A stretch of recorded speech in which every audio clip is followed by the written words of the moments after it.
Hey, welcome to Bingebar. Today we're going to be talking about some of the worst crimes committed by current and former MLS players.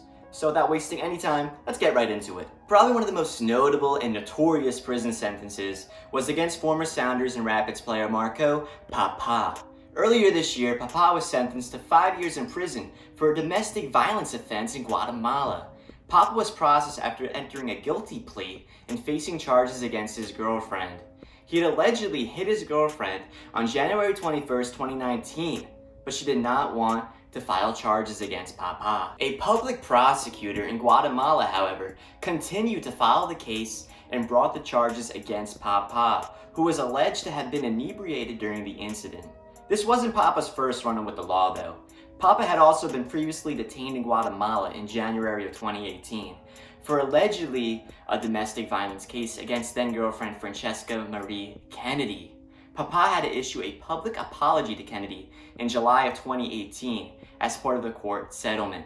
In the apology, Papa promised to make an effort to be an example for future generations to promote respect towards women.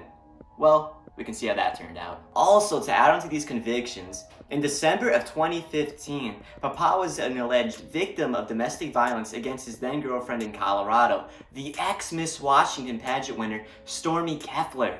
According to reports, they returned home inebriated, and a fight broke out between them. Keffler attacked Papa with a knife and stabbed him.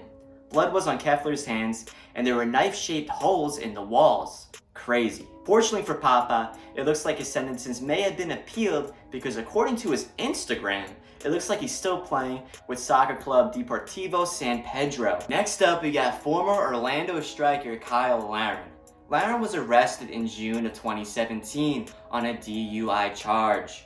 We actually have footage of Kyle Larin driving on this very day. As you can see, he's driving on the wrong side of the road. He was with a female passenger at the time, and they said they were coming from a club called Ono in downtown Orlando. You can probably guess what they were doing that night. When the cops pulled him over and asked him why he was driving on the wrong side of the road, Kyle Larin responded with, "I'm from Canada." Newsflash, Kyle. Canadians also drive on the right side of the road.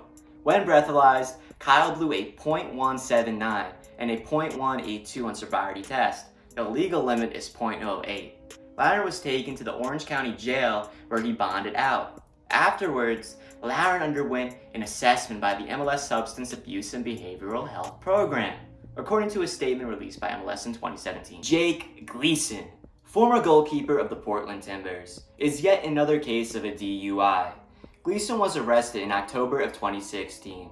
Police said Gleason rear-ended another vehicle and called fellow teammate Liam Ridgewell, who arrived later to help. Unfortunately, Ridgewell was also inebriated when he arrived at the scene to help his teammate Gleason.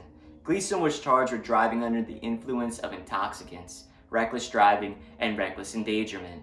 Ridgewell was faced with a DUI charge as well. Next up, we got a big one.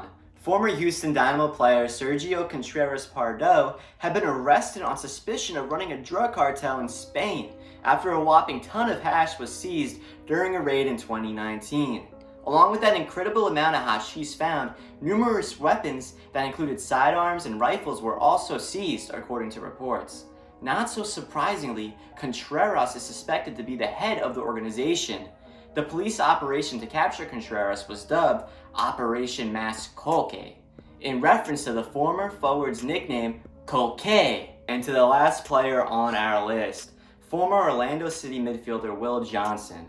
On September 6, 2017, police arrested Will on a misdemeanor domestic battery charge. Johnson allegedly tackled his wife, Caroline Childs Johnson, during an argument at their home, causing her to hit her head on the ground and suffer cuts and bruises on her hands and knees. Johnson and his wife of 5 years were going through a divorce at the time, so you can only imagine tensions were high between the two. No charges were brought upon Will Johnson though, and in October 2017, Johnson was reinstated by the league. Currently though, Johnson's out of contract with the team. Well, that's all we have for today. If you enjoyed this video, please like and subscribe for more MLS and NHL content. Comment below what video you want to see next. Thank you. We'll see you next time.